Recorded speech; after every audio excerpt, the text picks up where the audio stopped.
Section 1. You will hear a conversation between a housing agent and a college student who wants to rent a house. First, you have some time to look at questions 1 to 4.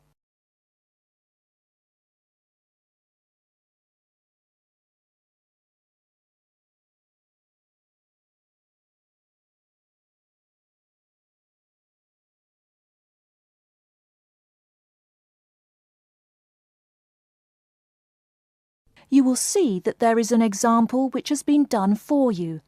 On this occasion only, the conversation relating to this will be played first. Good afternoon and welcome to Habitat Hunters. You must be Joseph. Yes, that's right. You said on the phone that I could come by at 2 o'clock. Sorry, I'm a little early. No problem at all. In Calgary's market, you have to move fast if you want a good apartment. Actually, I'd settle for almost anything. I've been here 10 days and the hotel is ruining me. My father has me on a strict budget. Sit right down here now, sir. Let's talk a little about the places before we go have a look. Now, we have 4 apartments available. Okay. Could you tell me more about those 4 apartments? Sure. The first one is on Beetle Road, just a block off campus. It's a 3-bedroom with a bathroom and a living room and a great Italian restaurant right next to it. The agent says that the first apartment is a 3-bedroom apartment with a great Italian restaurant right next to it. So, restaurant has been written in the space. Now we shall begin.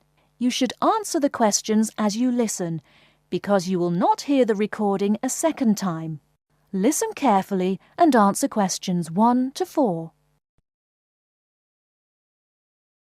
Good afternoon and welcome to Habitat Hunters. You must be Joseph. Yes, that's right. You said on the phone that I could come by at 2 o'clock. Sorry, I'm a little early. No problem at all. In Calgary's market, you have to move fast if you want a good apartment. Actually, I'd settle for almost anything. I've been here 10 days and the hotel is ruining me. My father has me on a strict budget. Sit right down here now, sir. Let's talk a little about the places before we go have a look. Now, we have 4 apartments available. Okay. Could you tell me more about those 4 apartments? Sure. The first one is on Beetle Road, just a block off campus. It's a 3-bedroom with a bathroom and a living room and a great Italian restaurant right next to it. How much? Well, it's $435 a month, including internet and utilities. Okay, that sounds reasonable. Any drawbacks to the house? There's a really big garden, but it hasn't been taken care of over the years and is just too big to clean up nicely. That sounds okay. Tell me about the next option. The other 3-bedroom apartment is on Oakington Avenue on campus. It is right near the building where you have classes, and the kitchen and living room are newly furnished. Wow, that sounds like a pretty good option. Well, it is a cool apartment, but since it's a dormitory, the living room, bathroom, kitchen and washing machine are all shared. It would be nice not to have to buy living room furniture, though. And how much is this one? $400 per month for a bedroom with an air conditioner. For a bedroom without an air conditioner, you would pay less, $340 for it. Yikes! Even with the air conditioner, it sounds really inconvenient to have to share facilities. I'll never cook if I have to walk down the hall to use the kitchen. Yeah, that's true. Before you hear the rest of the conversation, you have some time to look at questions 5 to 10.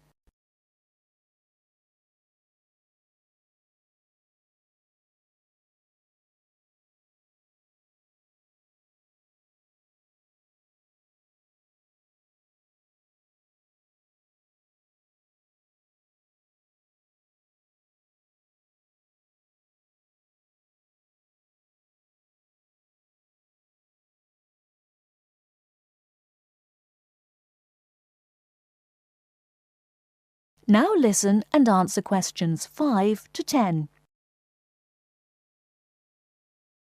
Anyway, the next place is a 2-bedroom on Mead Street. Oh, I like Mead Street. That's off campus, right? Yep, it's pretty cool, but it only has 2 bedrooms, plus a living room and a study. But I want to live together with my 2 friends. So you could make the study into a small bedroom if you end up living with them. Also, we guys want a TV and DVD player since we're all so much into movies. Well, this place has a great TV and VCR, but no DVD player. No DVD? That's so weird. Are any other facilities provided? As you said, weird enough, it also comes with a wash basin. Is there a washing machine? I think we need that more than just a wash basin. I'm afraid there's no washing machine in the apartment. Wow, that's so old-fashioned. Maybe it's not the best choice for 3 college guys. How much is it?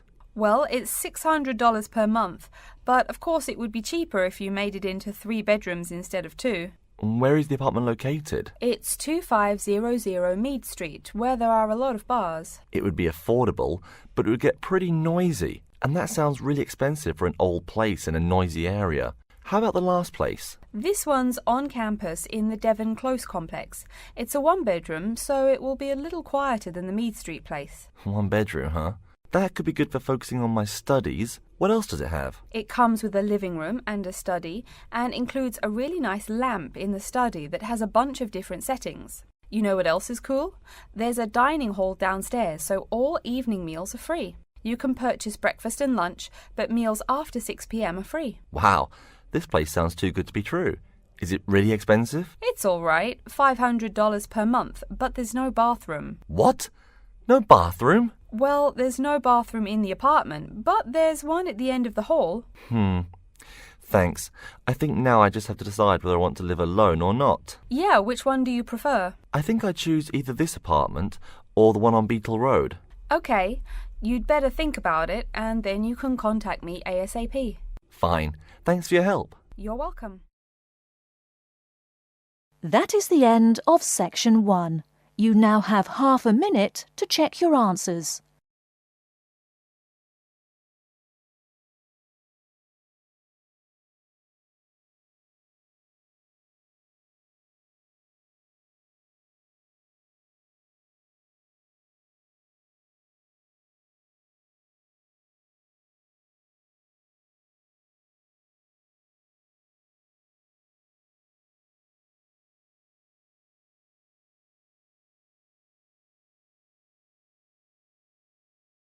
Now turn to section 2.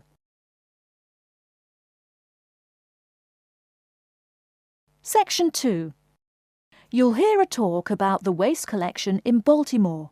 First, you have some time to look at questions 11 to 15.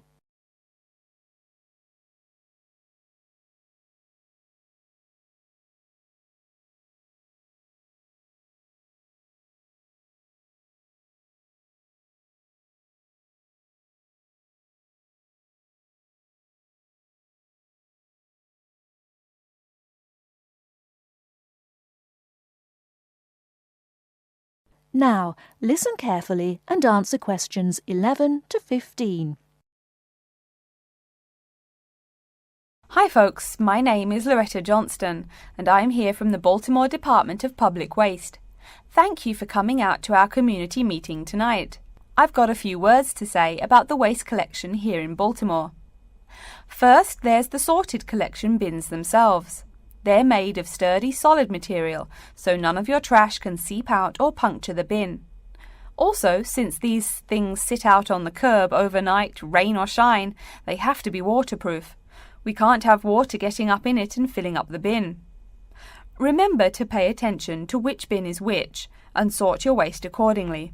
You should have a blue or green bin for recyclable garbage, a yellow bin for unrecyclable garbage, and a red bin for toxic waste.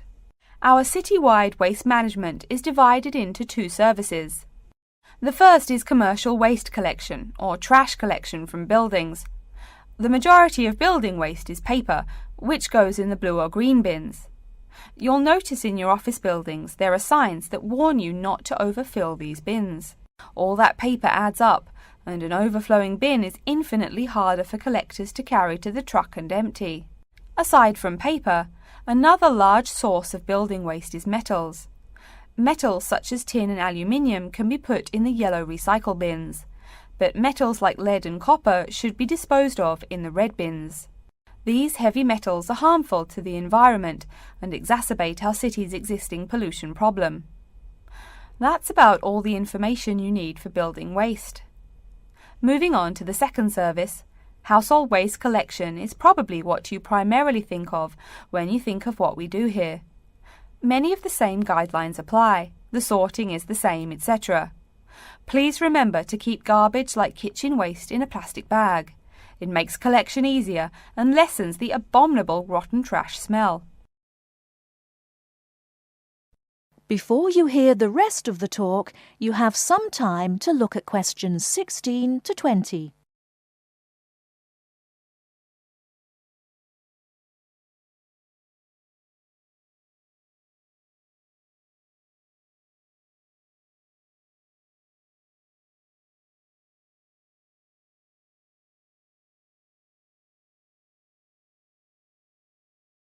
Now listen and answer questions 16 to 20. So, after we take your trash away, what happens to it? We take all the garbage to one of a number of garbage disposal plants, each of which is located in the middle of an open space of some sort. No one wants to have their home or office right next door to a waste disposal plant, right? Waste is collected and then disposed of once every 4 weeks. A lot of trash can build up in that time, so we're in the process of developing a plan to fund collection more frequently. Ideally, it would be collected weekly, but we will likely have to settle for bi-weekly. The garbage trucks make their rounds to clear the bins at night in order to avoid traffic. I'm sure you've seen how much waste your own household produces in a given week. Now imagine all the trash produced by all the households in Baltimore. It's a lot, right? It may surprise you that this amount is only marginal compared to commercial waste. Yep, the main waste producers are actually businesses, industrial facilities, retail and offices. Hard to believe humans produce that much waste, right? No wonder we have pollution problems. Anyway, after all incoming waste is sorted, recyclables are sent to a recycling plant, while garbage and toxic waste are transported to their respective areas of the plant for treatment. Items such as stones, which should not be disposed of in our bins, are separated out and discarded. Once the trash has undergone the treatment process, it is compacted and disposed of with all the other trash. And finally, when the landfill space is full, it is buried deep underground, and in time, something new is built on the land. That's everything about waste collection. Thank you for listening. Are there any questions? That is the end of section 2. You now have half a minute to check your answers.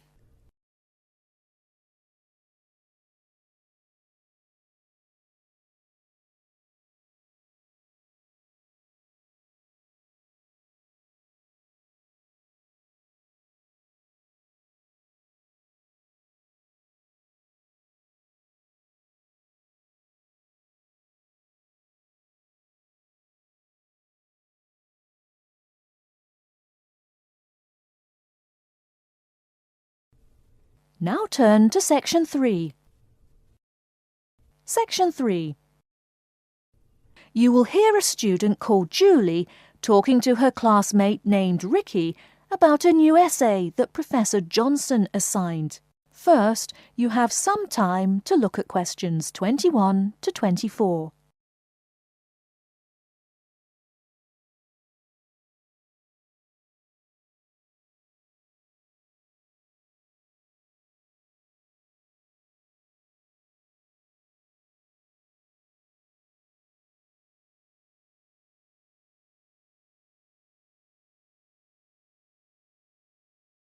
Now, listen carefully and answer questions 21 to 24. Hi, Julie, it's Ricky. Hi Ricky, how are you? I noticed you weren't in psychology today. I'm feeling sick, so I didn't go to school today. Would you mind telling me what I missed in class? Sure thing. I'm sorry you're not feeling well. Anyway, we spent most of the class talking about a new essay that Professor Johnson assigned. You need to choose one of the bold headings from the note system and research it. Wow, I picked the wrong day to miss class, huh? You sure did. Could you tell me the specific requirements of this paper? Sure. You need to find scientific research that supports your claim as one of your references. It can be from some of the case studies we discussed in class, or you can find your own. Or even better, you can conduct your own research. I'm sure that would get you an A. Have you decided what you're going to do yet? Also, where are you getting your references? Yeah, I'm going to research facial recognition by infants. I've already found a few experiments in scientific journals. That would probably be a good start for you. There are tons of journals in the library. Great idea, thanks. I'm considering writing my essay on the effects of one of the psychotropic drugs we talked about in class. I'm sure there is lots of stuff about it on the internet. Are we allowed to use information from the internet? Sure, you can use that as long as it's not your main source for information. You'll probably want to cite some of the experiments we went over. Good idea, thanks. I'm going to try to find some information from a bunch of different sources. Before you hear the rest of the talk, you have some time to look at questions 25 to 30.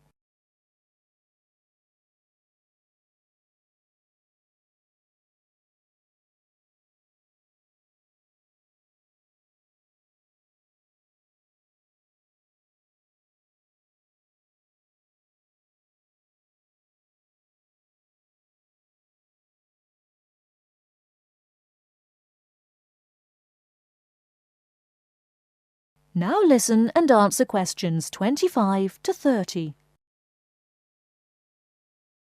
Are there any specifications on how the essay should be written? Yeah, Professor Johnson wants it double-spaced. It should be between 6 to 10 pages long. 6 to 10 pages? That's so much. Oh, it's going to take forever. I know, the whole class groaned when he said that. Anyway, you also need to put the title in italics and... Wait, each section heading or just the main heading? Only the main heading should be in italics. I think section titles are supposed to be in the same format, but maybe in bold. You'll have to check that in class next time. Oh, okay. So I take it that the report has to be typed, since there are so many requirements. What are the other formatting requirements? Yep, it's got to be typed.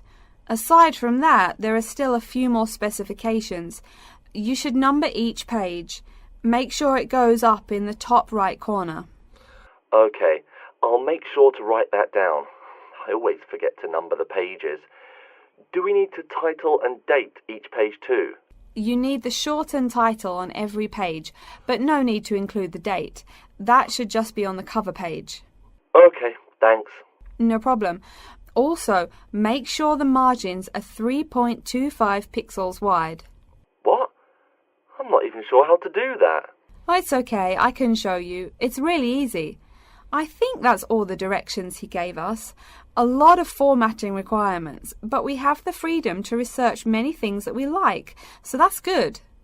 Oh, I almost forgot. Remember to put down your ID number on your report. Thanks so much for your help. I'll see you in class Monday. No problem. Glad I could help. See you later. That is the end of section 3. You now have half a minute to check your answers.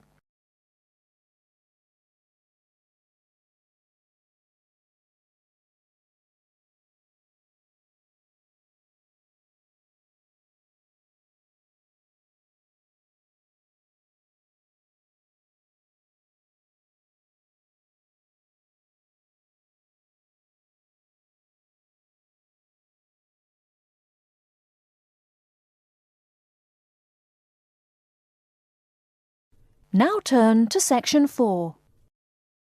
Section 4. You will hear a lecture on environmental science. First, you have some time to look at questions 31 to 40.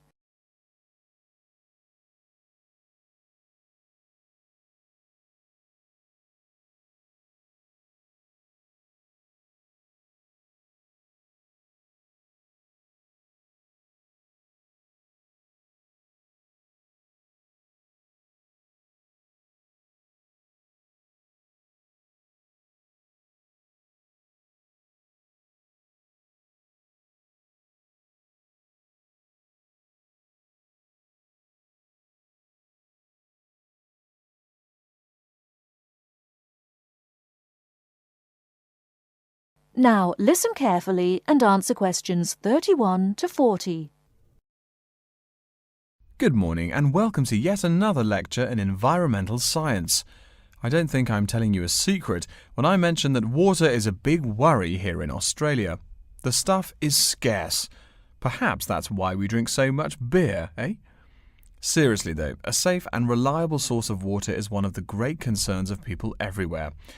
Moreover, as the world population grows, the pressure on existing water supplies grows greater and greater. Think about it. Our economic system demands that there be more and more consumers. The growing number of people has been tied to climate change, including droughts. So more people means less water. But our economic system demands a high birth rate. Forget about oil. Soon enough you will see wars for water. Mark my words. But today I'm going to confine my remarks to Australia. As noted already, here down under the water supply is extremely scarce. The only drier continent is Antarctica, and remember no one really lives there anyway. Moreover, in recent years, the wind patterns have changed. Rain that used to fall on the country now falls out to sea hundreds of miles to the south. Now, when I speak of people needing water, most of you probably think of drinking. Certainly everyone needs water for drinking, but surprising as it may sound, drinking is not anywhere near being the main use for water. Most water is actually used for washing. When you take a shower, you probably use well over 100 litres of water. Every time you flush your toilet, that's about 8 litres, but most people drink no more than 2 litres or so per day. So, where to get water? It could be obtained from rainwater, but often rainfall consists of other harmful pollutants that evaporated with the water. In fact, acid rain, an intense example of this, causes harmful effects on the wildlife of the habitat on which it falls. Water from underground could also be used, though it is more difficult to contain and often must go through an extensive cleansing process. The purest water is found in rivers, creeks, lakes and dams. And, sad to say, Australia has precious few of these. Really, how many of your hometowns have rivers? Year-round rivers, I mean. The soil tends to be sandy, so water soaks into the ground. Many places are rocky too, so 87% of the rainfall is lost to evaporation. That's almost twice the evaporation rate in my native Canada. Speaking of rain, we already heard how rainfall is diminishing here in Oceania. The quantity itself isn't the only problem either. Going back to the problems with obtaining rainwater, a further problem is that rain is a useful source of water only if air pollution is fairly mild. Again, you're in a situation where you can't win. You need water where most people live. People tend to build cities where rainfall is adequate, but then modern cities tend to feature polluted air, which renders the rain far less easily usable. Okay, let's take a look at the table here. You'll see it showing the relative pollution of rainfall in the world's cities. The more people, the dirtier the rain. This is becoming a huge concern for people in the West who want their water to be pure and safe. Though reliable drinking water is important everywhere, the concern in the West is reflected in all the government regulations and political campaigns aimed at solving this problem.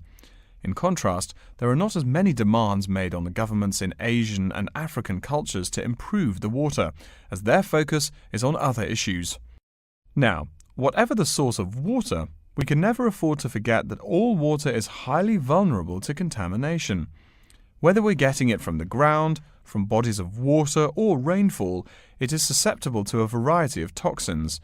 In fact, that's why we clean it before using it. Water carries with it filth and dirt. This problem shows up in a number of different ways. As humans and all other animals need water to survive, it's no surprise to us that one of the most important domestic uses of water is for drinking. Yet, if you have old-fashioned lead pipes, you may slowly be poisoning yourself by drinking that nice clear water. The industrial pollution, farm chemicals and leaky landfills are well-known sources of contaminants as well. So what is being done to ensure we Australians a safe and steady supply of drinking water? There are a lot of initiatives that make admirable efforts to remedy this issue. We'll be talking about this when we meet again on Thursday, but as a preview, I can tell you that so far the amount of real solutions that have been produced is not nearly adequate. Traditionally, we've been very free in this country. That means that every person and every province tend to go its own way. So the mechanisms for water management are, in a word, insufficient. To begin seeing how this is so, I want you to read something before our next class. Though a lot of previous data on water usage and water management are inconclusive and have thus caused quite a concern, we can learn a lot from the contents of reports written on the subject. The basis for the government's water policy is the 1989 White Paper reporting on water use, present and future. If you compare the numbers offered in the paper with those in the text, you'll find that the report is rather untrustworthy. Truth being told, I'm being too kind when I say that. That is the end of section 4. You now have half a minute to check your answers.